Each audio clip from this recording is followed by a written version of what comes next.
السلام علیکم فرینڈز، آپ تمام دوستوں کو اس اسپیشل ویڈیو پہ خوش آمدید۔ اور آج کا ویڈیو بیسکلی ہم بات کریں گے یونائٹڈ نیشن کے بارے میں، اقوام متحدہ کے بارے میں، اور اس کی انفارمیشن آپ کے ساتھ شیئر کی جائے گی کہ اس کی بنیاد کیوں رکھی گئی، اس کی ضرورت کیوں محسوس ہوئی، اس کے کتنے ممبر ہیں۔ ان تمام انفارمیشن کی طرف جانے سے پہلے آپ لوگوں سے گزارش ہے کہ اگر آپ نے ہمارے یوٹیوب چینل کو سبسکرائب نہیں کیا تو اس کو آپ سبسکرائب کر لیں، تاکہ آپ کو اسی طرح کی انفارمیٹیو ویڈیوز ملتی رہے، اور فیس بک پیج کو بھی لائک کر لیں۔ اب ہم بات کرتے ہیں یونائٹڈ نیشن کے بارے میں۔ یونائٹڈ نیشن کا قیام عمل جو ہے وہ 24 اکتوبر 1945 میں رکھا گیا۔ بیسکلی سین فرانسسکو جو امریکہ کا شہر ہے وہاں پہ اس کی بنیاد رکھی گئی، اور اس کے انیشل جو ممبر تھے وہ 51 کنٹریز تھے۔ اس کی ضرورت اس لیے پیش آئی کہ سیکنڈ ورلڈ وار کے بعد پوری دنیا کے ممالک نے یہ سوچا کہ دنیا کو امن کی طرف کیسے لے کے جائیں، اور امن کی طرف لے کے جانے کے لیے انہوں نے یونائٹڈ نیشن کا قیام کیا۔ اور یونائٹڈ نیشن پوری دنیا کے اندر جو مین فوکس ہے وہ پیس کو پروموٹ کرنا اور پیس کو لانا اس کا مین کام تھا۔ آج آپ کے مائنڈ میں ہوگا کہ پاکستان یونائٹڈ نیشن کا ممبر کب بنا، تو 30 سپٹمبر 1947 کو پاکستان یونائٹڈ نیشن کا ممبر بنا، اور آج کی ڈیٹ میں 197 کنٹریز جو ہے وہ یونائٹڈ نیشن کے ممبر بن چکے ہیں۔ اور اس کا مطلب کیا ہے کہ یونائٹڈ نیشن کا جو اثر ہے وہ پوری دنیا کے اندر پھیلا ہوا ہے، اور پوری دنیا کے اندر یونائٹڈ نیشن کے جو رولز اینڈ ریگولیشنز ہیں وہ ان کو فالو کرتی ہے۔ اس کے بعد یونائٹڈ نیشن کا جو ہیڈ کوارٹر ہے وہ امریکہ کے شہر نیو یارک میں ہے۔ اس کے علاوہ نیروبی، جنیوا اور ویانا میں نیو یارک یونائٹڈ نیشن کے جو ہیڈ کوارٹر ہے وہاں پہ بھی، اور ان تمام ریجن پہ انٹرنیشنل ٹیریٹری اس کو کہتے ہیں، اور ان میں انٹرنیشنل لا ایکسیپٹ کیا جاتا ہے۔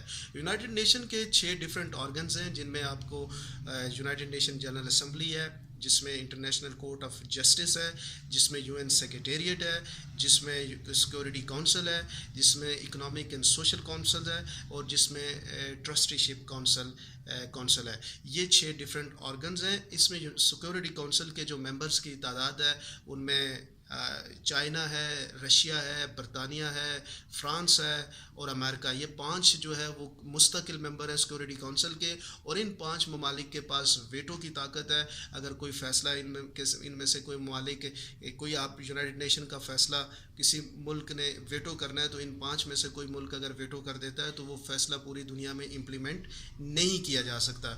انٹرنیشنل لا آف جسٹس، جب 2 ممالک کے درمیان اختلافات ہو جاتے ہیں، جیسے کلبھوشن یادو کا معاملہ India international court of justice میں لے کے گیا تھا، یونائٹڈ نیشن کا ہی آرگن ہے۔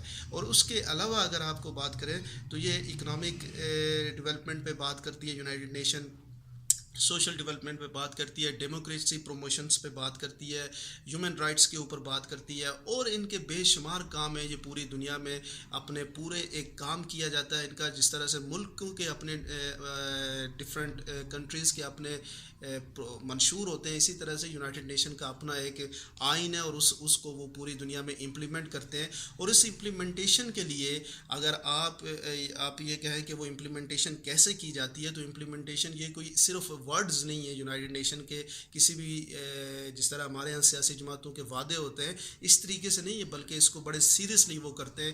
اور اگر انہوں نے کوئی ڈیسیژن کرنا ہوتا ہے کسی ملک میں تو وہ انفورسمنٹ بھی کر لیتے ہیں، وہاں پہ اپنی فورس کو ڈپلائمنٹ کرتے ہیں۔ اور فورس جو ہے یونائٹڈ نیشن کی کوئی اپنی نہیں ہے، بلکہ جو ممبرز ممالک ہیں انہی کی ہی فورس کو، انہی کی ہی آرمی کو اس کنٹری میں بھیجا جاتا ہے۔ اب آپ کے مائنڈ میں یہ سوال پیدا ہو رہا ہوگا کہ کیا یونائٹڈ نیشن کسی بھی کنٹری پہ ڈائریکٹلی عمل دخل کر سکتا ہے؟ بالکل ایسا نہیں ہوتا، کہ وہ جو یونائٹڈ نیشن کا سیکرٹری جنرل ہے وہ اس کنٹری کے جہاں پہ ان کو ایشوز ہوتے ہیں یا ان کو سالو کرنا ہے، یہاں پہ انہوں نے اپنا ایکشن کرنا ہوتا ہے، اس کے ہیڈ سے بات کرتے ہیں، اور پھر آپس میں پراپرلی انڈرسٹینڈنگ کے بعد جو ہے وہ اپنا کام ان ممالک میں کرتے ہیں۔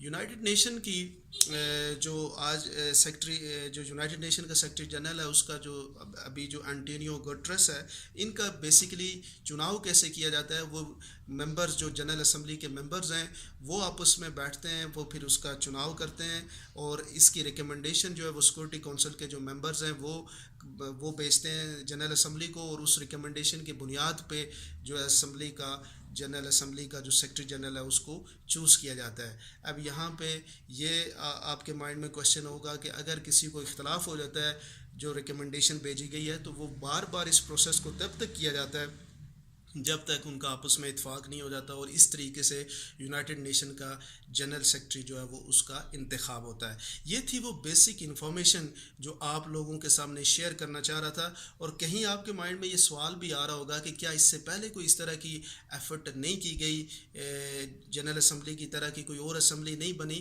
تو اس طرح کی اس سے پہلے بھی فرسٹ ورلڈ وار کے بعد بھی بنی تھی، جس کو کہا جاتا تھا لیگ آف نیشنز۔ لیکن لیگ آف نیشن جو ہے وہ اپنے مقاصد جو ہے وہ پورے نہیں کر سکی، اور اس کے بعد جو ہے سیکنڈ ورلڈ وار ہوئی، اور سیکنڈ ورلڈ وار کے بعد امن کے لیے یونائٹڈ نیشن کا قیام عمل میں لایا گیا، اور یونائٹڈ نیشن پوری دنیا میں کام کر رہا ہے۔ Thank you very much. یہ تھی بیسک انفارمیشن جو آپ لوگوں کے سامنے شیئر کرنا چاہ رہا تھا۔ آئی ہوپ کہ آپ کو یہ ویڈیو پسند آئی ہوگی اور انفارمیٹیو لگی ہوگی، اور اگر آپ کو یہ ویڈیو انفارمیٹیو لگی ہے تو آپ اس کو لائک کریں اینڈ کمنٹ کریں، اور اس کو اپنے دوستوں کے ساتھ شیئر کریں۔ Thank you very much.